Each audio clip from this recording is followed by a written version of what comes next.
La pagabra.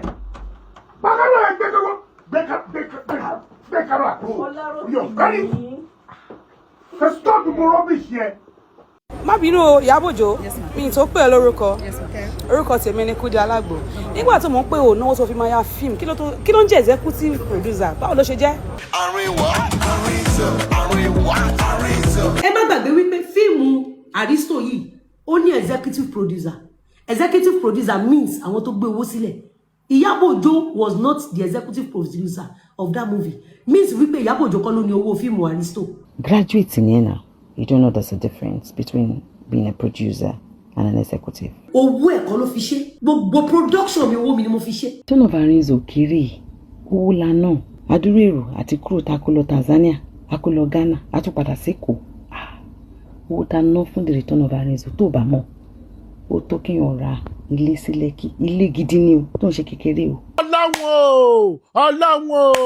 Ọlọ́run àrínsòrí Ọlọ́run kò sórúkọ tó mọ̀ kò sédè tó gbọ́ àrínsò Ọlọ́run yóò tà. So nísìnyí báwo ló ṣe fẹ́ dá owó wọn padà tó mọ̀ pé ìwọ ò lówó láti fi ya fíìmù. Bẹ́ẹ̀ mo ṣe ń bẹ̀ yín ẹjọ́ ẹ tèmi ẹ bá mi ronú gbìyànjú. Return of Arinzo ó dùn kí bàbá rówó dá padà fáwọn èèyàn. Kárínsò tà kí gbogbo ayé mọ̀ on the 29 náà pè wá ká wá jẹun Olúwa òun la fẹ́ lọ jẹun sẹ́ a fẹ́ lọ jẹun ní àdẹ̀fẹ́ lọ́ǹṣì èmi máa lọ jẹun ní àwọn tó fẹ́ wá lọ́ǹṣì náà Olúwa mú wọn débẹ̀ láyọ̀ àtàlàáfíà àmín ó ti rí bẹ́ẹ̀ ó ti ṣe bẹ́ẹ̀ lórúkọ Jésù Kristi Olúwa wa àmín lórúkọ Jésù. Ìyábọ̀ owó àdúrà. Liz Oshegon, thank you so much for promoting the Return of Arinzo. It's still showing in all cinemas. Oshegon ni mo dúpẹ́. But mo rí ẹ tó gbé picture mi sórí page Instagram page mo dé lọ comment síbẹ̀ torí picture mi ló gbé síbẹ̀. Orin tó kọ wá fi sí ẹni kò yé mi. Ṣó sì ń get a twisted ṣé mi àti ẹ jọra ni. Because orin yẹn ìwọ ló lọ sí Ìdúmọ̀tà náà so why tó ṣe wá jẹ́ pé orin yẹn ló wá gbé sí orí picture tèmi. That's identity theft. Identity theft mi dey like láti máa report page yẹn ló gbé picture mi sórí page ẹ̀ tí bá dẹ̀ report ẹ̀ sí ọmọ àdàkùn pé mi ò nice.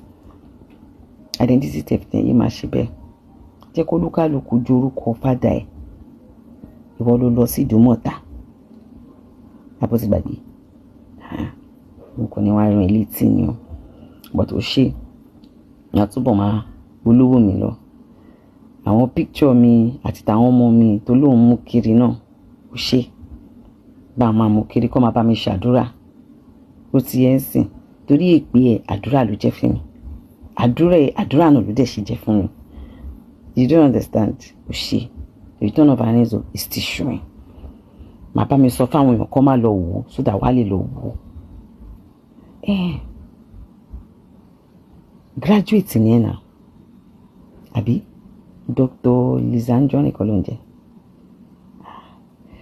so okay o mọ̀ pé nǹkan kan wà tó máa ń pè ní producer then nǹkan kan wà tó máa ń pè ní executive producer. You don't know there's a difference between being a producer and an executive. Okay. The owner of a movie is a producer. A producer can also be an executive producer and can have co-executive producers based on the magnitude of the movie. The Return of Arinzo Kiri. It's a lot of millions. A lot. So yes, I have co-executive producer. What's the evidence? The owner of the movie is the producer. So first piece production will need the Return of Arinzo. Return of Arinzo kiri owó la náà. Adúrú èrò àti kúrò tá kó lọ Tanzania, a kó lọ Ghana, a tún padà sékòó. Owó tá ná fún the Return of Arinzo tó bá mọ̀. Ó tó kéèyàn ra ilé sí Lẹ́kì. Ilé gidi ni o, tó ń ṣe kékeré o. Nígbà tá a jalè. Tá a dẹ̀ mú nǹkan míì mọ́ṣẹ́ tá à ń ṣe. Tí wọ́n bá fẹ́ yàrú iṣẹ́ bẹ́ẹ̀ yẹn, èèyàn máa need co-executives. Jale, but Oshe. Thank you for the promotion. So there's producer, there's executive producer, there's line producer, there's different stages. Cinema movie is not eré DVD tá à ń ṣe, eré CD àti DVD tá à ń ṣe láyé ìgbà yẹn. Cinema movie is not YouTube movie. Mo kàn ní kí n wá láyé ẹ díẹ̀. Ó ti yé. Then yé jàpòrò. Má fúnra ẹni sinmi. Má fúnra ẹni sinmi. Má fúnra ẹni sinmi. It's very needed. It's very important, my darling. But yes, Baba mi polówó. Then why do she delete comments me now? Ó lo picture mi mo dẹ̀ fi comment lé síbẹ̀. Ó dẹ̀ lọ delete ẹni ò like ẹ o. Tó bá ti gbé picture mi tí bá fi comment síbẹ̀, má má delete fi lé síbẹ̀. Tó bá dẹ̀ sì mọ̀ pé ó fẹ́ kí comment mi máa wà ńbẹ̀, then why do she gbé picture mi síbẹ̀? Bó ṣe mọ̀ kó tó ṣẹlẹ̀. Kò sí distractions. Ṣé máa ní ìdẹ kó bá polówó so that àwa lè rí nǹkan fi ṣe content. Ó ti yẹn sìn jọ nítorí Ọlọ́run. A ṣe fẹ́ ṣe premiere ní London, a máa ṣe ní America, a máa ṣe ní Canada, a máa ṣe ní Europe, a máa ṣe káàkiri. The Return of Arinzo ló ń sọ lọ́wọ́lọ́wọ́ báyìí. Baby girl. Èjò ẹ bá mi sọ fún wọn pé ẹ má lọ wo The Return of Arinzo so that wàá lọ wò. Ó ti yé ẹ bí ọ̀tá mi ṣe pé so that àwọn tèmi á tún bínú pé ẹjọ́ gbogbo ẹni kẹ́ máa ṣe fún mi jù. Ẹ mọ̀ pé jù mí lọ. Gbogbo nǹkan láyé ilé fi jù mí lọ. Mo dẹ̀ ti gbà fún yín. Ó ti yín bẹ́ẹ̀. Ẹ ṣé gan ma. Thank you ma. Mo dúpẹ́ ma. But tí bá post nǹkan sí abẹ́ picture mi lórí page ẹ má delete ẹ mọ́ o. Mi like ẹ o. Identity theft yẹn o. Ìyẹn nìkan ni mo lè fi wojú yín o. Ẹ ṣé ma. Ẹ rántí lògùn yín ma. Ẹ sùn ma. Ẹ sinmi. Ẹ fọkànbalẹ̀. Ẹ mú mi tútù. Ṣé ti bọ́? Ẹ ṣé gan. Ẹ jọ̀ọ́ show yìí tẹ́ máa ṣe fún wa. Ẹ jẹ́ kó tó bí 1 billion. And 1 trillion set ring light but ẹ set ẹ dáadáa. Ẹ ṣé gan ma. Mo dúpẹ́ ma. Dr. Liz ma. Ẹ ṣé. So guys, ẹ jọ̀ọ́ nítorí Ọlọ́run. Mo ti bá àǹtí mi sọ̀rọ̀, àǹtí Liz. Mo ti bá wọn sọ̀rọ̀. Ẹ jọ̀ọ́. The Return of Arinzo ó ṣe show ní all cinema ní o everywhere lọ ti ń show ẹ ṣé ma. Tanzania náà wọ́n ní pẹ́ bẹ̀rẹ̀, London wọ́n ní pẹ́ bẹ̀rẹ̀, Canada wọ́n ní pẹ́ bẹ̀rẹ̀, America, Europe, everywhere. Ẹ jọ̀ọ́ àwọn co-executive wa kọ́lẹ̀ rò wígbà. Ẹ jọ̀ọ́ ẹ ṣé gan. Ẹ ṣé mo dúpẹ́. Thank you. Ṣé Iyabo Ojo tó ń gbélé mi rent? Ẹ ti gbàgbé pé wá purọ́ fún wa wípé òun ra lé sí Banana Island. Káṣírí ẹ̀ tó tún pé inú èrúùmù kan ló lọ rent. Tí Kadija ní kó ṣú ẹ̀ káwọn rí. Tí Iyabo Ojo ṣú èrúùmù, studio room, ní garage, irú bí tá páàkì mọ́tò sí ní project tí mo gbé jáde yẹn. Ibẹ̀ náà fi pákó de market tí Iyabo Ojo tọ́jú ẹ̀ síbẹ̀. Àmì landlady Lekki. Ṣé Iyabo Ojo tí ò nílé lórí ló fẹ́ fẹ́nu ṣó pẹ́pẹ́ ni? Má bínú Iyabo Ojo, mi tó pè lórúkọ. Orúkọ tèmi ni Kúdí Alágbo.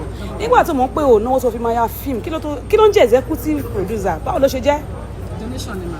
Donation. So máa wo ni executive producer yẹn?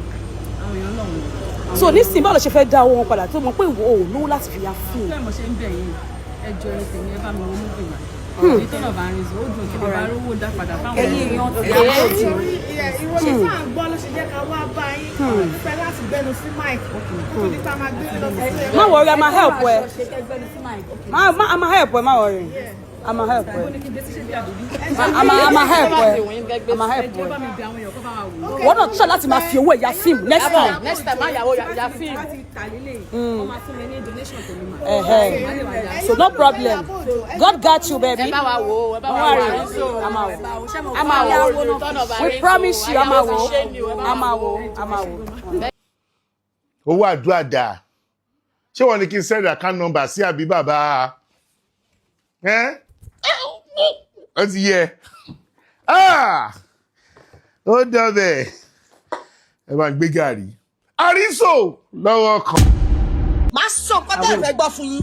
A ti dákẹ́ for 35 years. I am married to an inspector general of police. Ọlọ́pàá máa kó anybody. Ito ṣẹlẹ̀ incident bẹ́ẹ̀ sọ is 35 years ago. Bẹ́ẹ̀ni, she was just 15. Bàbá Ìjẹ̀ṣà ṣọ́pọ̀lọ́ ẹ lọ́pọ̀ ṣó He gbàgbé was ni. just 15. Anyway, tó ṣu ló gbàgbé tó kò kí ń gbàgbé. Títẹ̀mí máa ju nǹkan tíjọba ṣe fún un. Lọ́rọ̀ nǹkan tó ṣe òun láti kékeré, ó decide pé kóun speak out. Nobody would ever send anybody to jail or in prison if there are no evidences. Wọ́n sọ pé kọ́ lọ bèrè gbogbo ibi tó ti gbé. Okay, wọ́n ti wá àwọn tó ti wá ṣe fún yín 35 years ago ló ti jáde. Ẹ bá mi bèrè lọ́wọ́ ẹ̀. Máṣíìnì tẹ́lọ̀ tó rà kó lò. How old was he? Ẹni tó ra máṣíìnì tẹ́lọ̀ ẹ̀ fún ìlú wo ló wà ń gbà ẹ̀ tó fi ra máṣíìnì tẹ́lọ̀ fún? Mercedes Benz 280 green tó kọ́kọ́ fi ṣe fíìmù. Family wo ló fún? Àdúgbò wo ló ń gbé? Ilé àwọn wo ló ń gbé ní boys quarters wọn ní yàrá kan nígbà náà? Kó tó bọ́ sí bọ́ńkò tó ń lọ ṣiṣẹ́ ní hòtẹ́ẹ̀lì as receptionist. Kí ló lè kúrò ní hòtẹ́ẹ̀lì yẹn? Ó máa lanu. But no, was 15 years then. But she's gonna be 50 this year. Màá wá ṣe aṣọ fún yín. You will know who I am. You all of them opened their mouth and said some lady Iyabo Ojo. That means pé Punani girl yẹn dùn gan nìyẹn tó lè bá gbogbo àwọn judges àtàwọn lawyers sùn tí wọ́n lè fi ti Omiyinka mọ́lé. But gbogbo àwọn tó sọ pé Iyabo Ojo ló gbé sẹ́wọ̀n, Iyabo Ojo ló ṣe kinní kan, Iyabo Ojo ló ṣe gbá, Iyabo Ojo ló ṣàwo. Listen to me, ìgbà kan lèèyàn kan máa dìde fún nǹkan.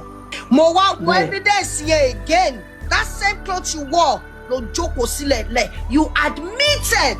Ṣé ẹ rí fídíò yẹn tẹ́lẹ̀tẹ́lẹ̀ ni kó tó dá ọmọkùnrin ní ẹ̀wọ̀n? Ìwọ tó bọ́ sórí kinní lánàá tó claim pé wọ́n ní kẹ́ wá ṣe shooting, no producer, no casting, no crew, kò sí camera, and there was nobody there with you. Nǹkan tó ní kó wá ṣe yẹn. Nígbà tó débẹ̀, ìwọ àti ọmọ yẹn nìkan lẹ wà ń bẹ̀, right? Ṣé cameraman dúró síwájú ẹ̀? You saw the evidences. He himself confirmed. Mo mọ̀ pé mo ṣe dáríjì mi. 10 years kó ló ń bẹ̀. Mi ìmọ̀gbà tó máa jáde. Tó bá ní kí wọ́n ka èékánná ẹsẹ̀ R. Kelly tí Omiyinka tó máa fi kú kò lè make yòó náà. Láyé mo ló ti fẹ́ rí. P. Diddy or whatever his name is. Bó ṣe ní owó tó believe pé òun lè gba ọmọ lọ́mọ lẹ́sẹ̀ lójú. Ìyẹ́ ẹ̀ ló ń jẹ yẹn. Bí ẹni Nàìjíríà ò ní òfin. But you see, we fail to understand that. Mo fẹ́ type kìíní láàárọ̀ yìí, but you see, I'm not interested. I'm just interested in, I was looking for you precisely. I was looking for mommy kan tó wà ní London tó máa ń sọ̀rọ̀ tó funny yẹn. Mommy Exabod. Okay. Èèyàn kan ló wá sáré ṣí àkíní yín sí mi pé àpẹ̀kẹ́ òyìnbó ẹ ti wà lórí mo kàn tají ni. Kẹ́ bá mi pè jáde. Kẹ́ sọ pé máṣíìnì tó fi rán aṣọ télọ̀ fámìlì wo ló rà fún? Mọ́tò tó kọ́kọ́ lò Mercedes Benz 280. Mama Sita ṣe ń gbọ́ o. Mercedes Benz tó lò. Mama Sita wà bí àwọn náà bá wà bí. Ìyá mi ayé yá dàgbà. Ibi tó ń kọ́kọ́ gbé wọ́n ní pé ibi tó kọ́kọ́ gbé. Ibi tó kọ́kọ́ gbé máṣíìnì tó rà. Fámìlì wo ló rà? Sister Princess. Màá. Àdúgbò wo nìyẹn? Màá. Area wo nìyẹn? Ẹ gbàgbé iṣẹ́ ní àárọ̀ yìí náà. Mo lẹ́yìn náà tẹ ṣojú bíi tòyìnbó tẹ bọ́ sórí bẹ́ẹ̀dì ẹni. Mo fẹ́ chipping kí n sọ fún yín nǹkan tí mo sọ yìí. Ẹgbẹ́ mi ṣé mo pé princess yẹn tó ní case yẹn she mentioned some places. Ibi kan lọ bèrè lọ́wọ́ gbogbo tó gbé. Apparently one of those places fell into, in fact the 3 places fell into because he went from here bẹ́ẹ̀ ni pé kí n máa gbé ní Lekki kí n wá bọ́ sí Ìkòyí kí n wá bọ́ sí. Now situation yẹn ló make him move round, right? But ẹgbẹ́ mi sọ fún tó bá láyà yẹn o tó bá fẹ́ tẹ́rí sí kó rántí pé nígbà yẹn a fẹ́ bojú wa nítorí ilé àti ọ̀nà ibi tá ti wá. Tọmọ ẹ ti jáde. Yes, okay, that's my brother. My brother is saying go ahead. Ẹ bá mi bèrè lọ́wọ́ ẹ̀. Máṣíìnì tẹ́lọ̀ tó rà kó lò. How old was he? Ẹni tó ra machine tẹ́lọ̀ ẹ̀ fún ìlú wo ló wà ń gbà ẹ̀ tó fi ra machine tẹ́lọ̀ fún? Mercedes-Benz 280 green tó kọ́kọ́ fi ṣe film. Family wo ló fún? Àdúgbò wo ló ń gbé? Ilé àwọn wo ló ń gbé ní boys quarters wọn ní yàrá kan nígbà náà? Kó tó bọ́ sí bọ́ńkò tó ń lọ ṣiṣẹ́ ní hotel as receptionist. Kí ló lè kúrò ní hotel yẹn? This was middle 90s. I wasn't there, but I was there at the same time. But you came online and you opened your mouth. Even if Abiola had asked you that question, nobody, and I'm saying again, nobody would ever send anybody to jail or in prison if there are no evidences. You are innocent until you're proven guilty. Guilty, correct. You know the video that was sent out. No, Mama Sita, I have just 3 more minutes, yeah? But Shadi Momo Koti, Abakema, me, my son, I will. Kí ó lọ mú kíní ọ̀rọ̀ tí mo sọ yẹn ẹni tó bá mi rí kó bá mi bèrè lọ́wọ́ ẹ̀ ká wá mú yẹn kúrò ńbẹ̀. You all of them opened their mouth and said some lady Iyabo Ojo.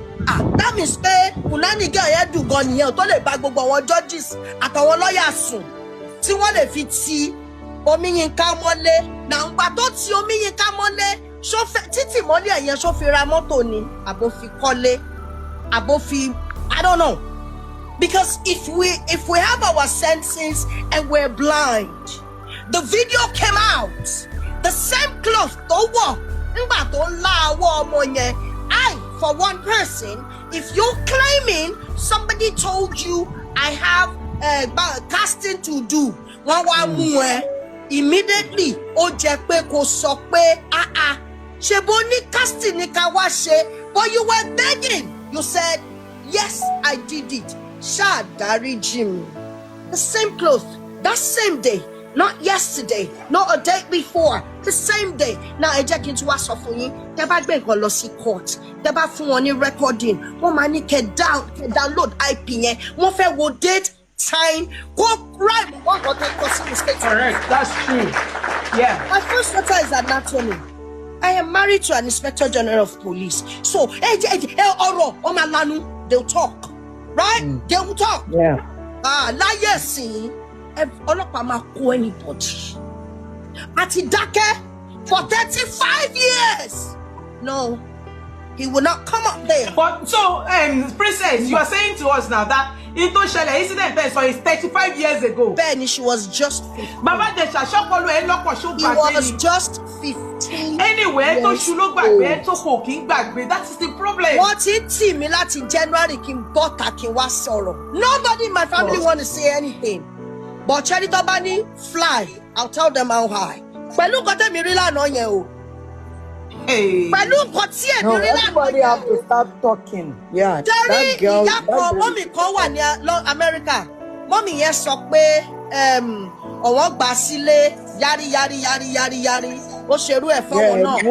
Ó ní mọ́mì Esabod náà sọ pé. Àṣàbí olóṣà. Ó ṣe bẹ́ẹ̀ fún mọ́mì Esabod náà. Okay. Now, all these people came out and say, yeah, Sherry only near Agbalagba. When somebody is a pit pie, you can only take somebody out of the bush, but that bush remains in that person. But Sherry question to Mobima, eba mi one number, eba mi pick, eba mi B. Tó bá ti lè down, go down when láàrin ẹ̀yin méjèèjì. Then the rest is left for God. But gbogbo àwọn tó sọ pé Iyabo Ojo kan ló gbé sí. Ẹ bá wa ṣí àti bàbá Ìjẹ̀ṣà. Iyabo Ojo ló gbé sẹ́wọ̀n. Iyabo Ojo ló ṣe kinní kan. Iyabo Ojo ló ṣe gbá. Iyabo Ojo ló ṣàwo. Listen to me. Ìgbà kan lèèyàn kan máa dìde fún nǹkan. But mo fẹ́ jẹ́ kí gbogbo yín mọ̀ pé kò sí bí Opio Iyabo ọ̀hún tẹ̀ sọ tó ṣe lè dùn tó máa fẹ́ serve gbogbo àwọn ìjọba Nigeria around láti tẹ̀wọ̀n for what? If there is no evidences, because ẹni tẹ́ ń bá fa case mọ agbára tóun náà ní. Mo wá wo evidence yẹn again. That same cloth you wore ló jókòó sílẹ̀ lẹ̀. You admitted. Yes, mo ṣe. Of course, Ṣáà dáríjì mí ibẹ̀ ni ọpọlọ gbogbo wa kú sí ni ní Nàìjíríà. Ṣé ẹ rí fídíò yẹn tẹ́lẹ̀tẹ́lẹ̀ ni kó tó dá ọmọkùnrin ní ẹ̀wọ̀n? Tell me. Ṣé kò sí evidences ńbẹ̀ ni kó tó dá? Ìwọ tó bọ́ sórí kinní lánàá tó claim pé wọ́n ní kẹ́ wá ṣe shooting, no producer, no casting, no crew, no wẹ́wẹ́wẹ́, no gbàgàgà. Ìwọ òun àti ọmọ ẹ̀ nìkan ló fẹ́ ṣe fíìmù. Oh no, ẹ ní sùúrù mà náà. Kò sí camera and there was nobody there with you. Was Princess standing in front of you when you did what you did? And look, can you think before you talk? Can you? Ṣé báwọn nurses, chauvinists, narcissistic human being? Ọlọ́mà sọ̀rọ̀ bẹ́ẹ̀ yẹn. You cook it in your head. You boil it in your head. You serve it in your head and you come out and vomit to the whole world. Kúrú nǹkan tó ní o ṣe yẹn, nǹkan tó ní kó wá ṣe yẹn. Nígbà tó o débẹ̀, ìwọ àti ọmọ yẹn nìkan lẹ wà ń bẹ̀. Right? Ṣé cameraman dúró síwájú ẹ̀? Ṣé àwọn crew member tó kù ṣé wọ́n dúró síwájú ẹ̀? No, àwọn àjọ̀nú ní cameraman. Orí gbogbo wa ò pé Nàìjíríà. A máa ń fi ifá lẹ̀, a máa ń lọ kọ̀ọ̀kan míì. Ṣé ní tí question yẹn tó bá lè dáhùn ẹ̀ fúnra wọn? Tẹ wá mú ẹni ẹlẹ́ni, tẹ wá sọ pé òun ló ní kí George gbé ẹ̀bẹ̀ náà lọ ní Mohbad kú òun náà ló lọ wú òkú ó ní connection yẹn mi fẹ́ mọ̀yàn bẹ́ẹ̀ yẹn ni ní orí tẹ̀rọ wọ́n kàn máa sọ̀rọ̀ pàṣà kò dùn mí because these days and in those days education lọ ni wọ́n máa náà wà university láti ní ṣàṣà tó wọlé with matric tó di àǹtí méjì tọ́já wọn bọ́ wọ́n náà wọ́n lọ school náà ni. When I was in, so you do me. But if you all saw the evidences, why are you making? Why you bringing up this lady's name? Why? You saw the evidences. He himself confirmed. Mo mọ̀ pé mo ṣe dáríjì mi. And somebody stood up. Lọ́rọ̀ nǹkan tó ṣe òun láti kékeré. Ó decide pé kóun speak out. Ó dẹ̀ lo nǹkan tó lọ ń gbé fún. Ó fi ja ìjà yẹn, ó jàjà yẹn àjàyè, ó wá wọnú ibẹ̀, ó rí Bobrisky ni. Àtijọ́ tó máa ti jáde lẹ́wọ̀n, ẹnu kó ti post ní kọ́rídọ̀ àbí hòtẹ́ẹ̀lì àbí restroom hòtẹ́ẹ̀lì tó wà kó sọ̀rọ̀. Ẹni tó wà remorseful fún nǹkan tó ṣe nìyẹn, kí ló ṣe ó náwó, wọ́n wá tẹ owó mọ́lẹ̀. Yeah, ibi tí òfin Nàìjíríà dé nìyẹn. Ṣẹ̀rọ̀mù ẹni tó bá ní kò sí òfin ní Nàìjíríà yẹn kó lọ kọjá ìyè. Eléyìí ò sọ̀rọ̀ pé wọ́n mọ̀ta ni ta ló mọ̀ta ni. Biola has nothing to do with this. All the people that stood up and fought for Baba Omiyinka, he has a Muslim name, I remember his Muslim name. Omiyinka at that time, it was the story he told them. But when the evidences came out, what did you all do? So why you blaming anybody? You're not even blaming the government. You're not blaming the judges. You're not blaming the judiciary of the country. You're blaming an innocent soul. I gotta go. It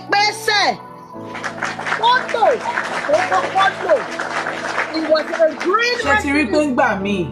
Irú bí bàbá Ìjẹ̀ṣà ṣe bọ́ta yẹn. Ta ló tì í pé kó lọ máa ṣe interview olóṣì? Bẹ́ẹ̀ni, go on, don't worry. It's Nigeria, you can get away with it. Don't worry. In Nigeria, ta ló tì ẹ́ pé kó lọ máa sọ̀rọ̀ ogun ìdílé tó ń jà yìí? Ogun ìdílé ọjà, ó believe ó smart. Irú smartness wo lè léyìí? That's it. But ẹjọ́, gbogbo anybody tó bá. You're supposed to be remorseful, be begging people. Ẹ ṣàánú ẹ, o ti serve ẹ. Look at nísìnyí, wọ́n ti wá béèrè question lọ́wọ́ ẹ. O ní kọ́ lọ béèrè gbogbo ibi tó ti gbé. Wọ́n ti wá gbé wá sí. Mọ́mí princess yìí sọ wípé níbi tó kọ́kọ́ gbé tó ti ra machine tó fi ránṣọ. Ìjẹ̀ṣà wọ́n ní kò bọ́tà wá sọ fún wa. Gbogbo ibi tó ti sọ yẹn mo ti jẹ princess. Káwọn èèyàn bá wa kó lọ round. Kó lọ round.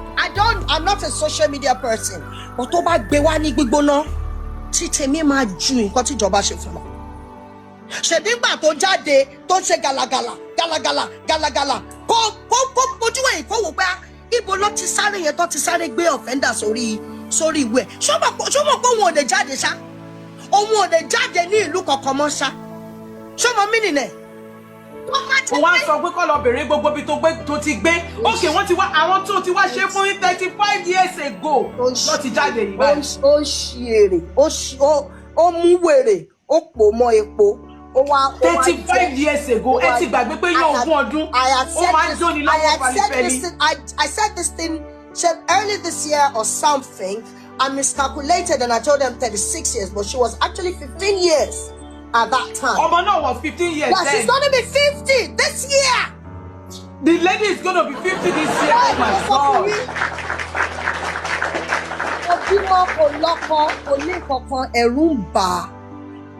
My God. She'll be traumatized now. Don't you know how it feels?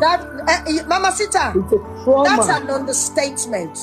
Being traumatized is an understatement. And the family, they know what they're going through. MCB, yummy. So, me, I rest my case. Joma, DM me. Mama Sita, you know, DM me. My wife, you will know who I am. Mama Sita, just follow one. It did. Láti joy tó wá jáde síta. Ó wá jáde ó tún wá sọ pé kó lọ bèrè láwọn ibi tó ti gbé ṣó. Ṣé bàbá ìsá? Wọ́n ní ṣé ò ń ṣeré ni àbó ìṣeré because òyìnbó princess pọ̀ ó lè má gbọ́ dáadáa. Wọ́n ní ṣé ò ń ṣeré ni àbó ìṣeré wọ́n lè wọnú méjèèjì. Ṣé ẹ̀rọ òyìnbó ṣé bí kan tún fẹ́ dà sí nìyẹn? Bàbá Ìjẹ̀ṣà bóyá ti wọ wí. Ẹjọ́ ẹ má bú Bíọ́lá ẹ̀yin èèyàn mi. Ẹ̀yin ò ṣe bẹ́ẹ̀ ni ẹ jẹ́ ká wò ó Bíọ́lá. Ẹ fi Bíọ́lá sílẹ̀. Ẹjọ́ Bíọ́lá. She is doing hard job. That is the reason why tí mo ṣe put picture ẹ to my bag. No. Ẹjọ́ Ọlọ́run ò ní jẹ́ ká ṣiṣẹ́ ṣe. Let's take Bíọ́lá out of it. Yes. Ẹjọ́ tí ẹ ó tún ní kọ́ lọ máa bèrè ibi tó ti dàgbà. Wọ́n ti wá jáde báyìí. He is an interviewer. If I were in his position, let me tell you one thing. Anybody would have asked. If anybody, Mama Sita, hold on, ma. If anybody would have asked Al Curley or Bill Cosby or maybe Puff Daddy or whatever his name is, they will not go into details. They would just say, "Let it go." It happened. Ìjọba ò lè no nítòótọ́ 99.9. Ṣẹ́rí ọ̀rọ̀ Bíọ́lá ẹ má jẹ́ ká debate. Ṣẹ́rí ọ̀rọ̀ yẹn go and check some things on YouTube. And no, hold on ma. At the same time, people who are coming from Bíọ́lá, they know what they are saying. 99.9 àwọn èèyàn tó wà lẹ́wọ̀n, most of them are not guilty. When they do not, when the evidence is not substantial enough. But this was a plain, clear evidences. Oh, what stop lórí yẹn? You say kó lọ bèrè lọ́wọ́ ẹbí tó ti gbé dànù. Bóyá it was nice being on this program. I sign out. Thank you. I love you. Princess, I will DM you. UK lewa, I will DM you so that we can talk on phone better, yeah? Yes, ma'am. How are you? Mo ti lọ bí mo ti ṣe lọ òjijì mi ló ń sọ̀rọ̀ mo ti. Kò burú fẹ́ bá búrò yín Àdùkẹ́ sọ̀rọ̀ kò burú. This. Mama Sita kí lẹ fẹ́ bá a sọ sí ọ̀rọ̀ tí wà ní. Ẹ̀rí ọ̀rọ̀ Dayton ẹ̀ṣẹ̀rí ọ̀rọ̀ ṣé Dayton fẹ́ sọ̀rọ̀ ni sísá Dayton kò sọ̀rọ̀ ṣẹ̀rí ọ̀rọ̀ Bíọ́lá lè fẹ́ chip in. Ọ̀rọ̀ Bíọ́lá kan lè fi ṣe èèyàn náà mi ò bu nǹkan tá ẹ jẹ́ kí n láàyè yín ṣé mo pé ẹlòmínú yẹn ẹ̀ka comment ẹ̀rí nǹkan tó ṣẹlẹ̀ tí Bíọ́lá ẹ lọ ka gbogbo comment YouTube àti Instagram ẹ̀rí téèyàn bá fẹ́ interview èèyàn she has the right to interview anybody ìyá mi but Bíọ́lá ò grant interview ó fún bàbá Ìjẹ̀ṣà ní àbí venue láti wá constitute nuisance. Like, okay, I want to interview you. Maybe there should be a questioning and answer. But we got sorrow here. But Baba, you cannot say you are innocent. There's a video that we saw that you were touching the girl inappropriately. That is interview, right? I've been more wrong. Yeah. There should be. I will saw you apologizing. You cannot call that a setup for us, or you are in a location. You were in the girl house, watching window, going to the door, checking if somebody's coming. Let him be. telling you what happened. We come and defend that one call here. That is when you are interviewing him. Shemo, we pay no interview yet about the full video here. Baba Jesha was talking about Lizzy and Iyabo. Iyabo so Lizzy. They made it all about Baba Jesha coming there to talk about Iyabo and Lizzy issue and talking about Adedoyin. And talk when you see hotel. Stupid thing was happening in that interview. Those are not supposed to. I want to trigger in your phone. You need to watch it. That is not an interview. When you bring somebody to an interview, anchor the program. No, don't talk about that. We have the Ibi by you, a man filter. Please don't. We are not here for that. Please, we are mainly for you. Please don't talk about this. Or only by Tanya by innocent. But in the court to play the original video. Agbo wípé ọmọ yẹn gan ó sọ wípé Nicole tin ṣe phone. Ọlọ́pàá needed evidence. Lọ ṣe gbé camera sílé because wọ́n ti lọ report yín tẹ́lẹ̀. These are the things Tolos have sọ pé àwọn ò lè ṣe case until táwọn bá rí evidence. Wọ́n dẹ̀ fi camera síbẹ̀ tí ó wọ ohun ò bá wá ń ṣe olè. Ó ní nǹkan gbé nǹkan síbẹ̀. Ó wá lọ jí gbé. Wọ́n set it up. Kí ló dé tí ọwọ́ ẹnu ọmọ yẹn wá wà lé ọwọ́ ọmọ yẹn bọ́ sẹ́nu ẹ̀ tó ń la tó ń fọwọ́ ra nítọ̀ tó ń tẹ̀ lọ́yàn tó ń fa ọmọ yẹn mọ́ra tọmọ yẹn ń sún sẹ́yìn tó jókòó sí chair alákọ̀ọ́kọ́ olùbá bẹ̀ ọmọ yẹn tún dìde ó tún lọ bòmí ó tún lọ ń group ẹ̀ mọ́bẹ̀ ó tún lọ fọwọ́ ra ó tún kàrẹ́sẹ̀ ó tún kíṣẹ̀ ó tún ṣe gbogbo ẹ̀. That is not set up. Ọmọ yẹn ti mama complain then just needed a clue and an evidence. Biola she's supposed to be a professional in her field. If I'm granting an interview and you want to manipulate my program, I will use my wisdom to turn it over and ask you questions. Go deep inside and ask you more. To my view for any government. But Biola was just nodding head, allowing him, like feel free, Iyabo Ojo when sorrow anybody. You don't have to let him bring Iyabo's children into it. You know this will trigger Iyabo. You know this will cause a lot of problem. One video madide, Lizzy madide, I want Iyabo madide. You are putting Iyabo there for dragging. Shall you understand? That is why people are angry with Biola. Ko anko kini be granting interview yami.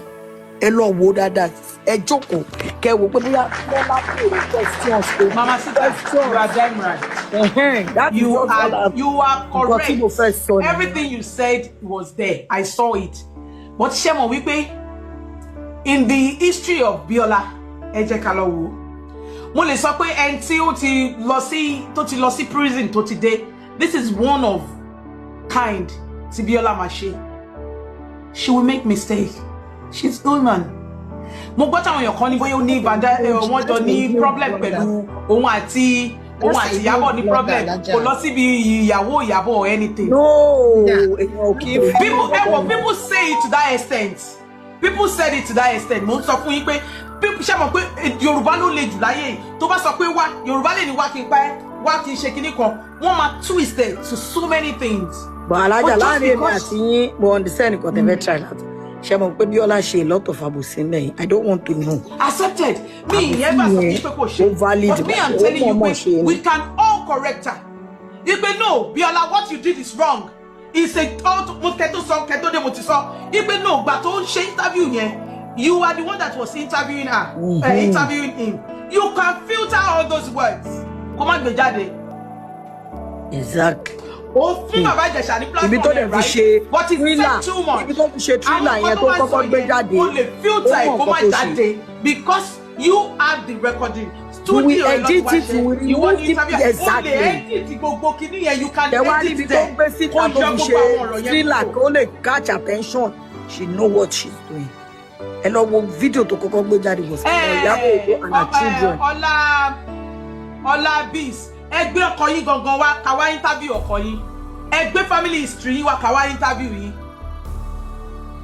comment section. Only we need to interview your husband for interview. And not go to TV and you can go flying. And just go for you. And just go family history. You are coming interview. I don't want people like you. Don't hate on my platform. Opinion me will solve. Everybody has the right to their own opinion. We cannot correct. We can all correct Viola. Only a stupid mistake. I didn't say people should not tell her off. People can tell her off. Biola into show that this is wrong.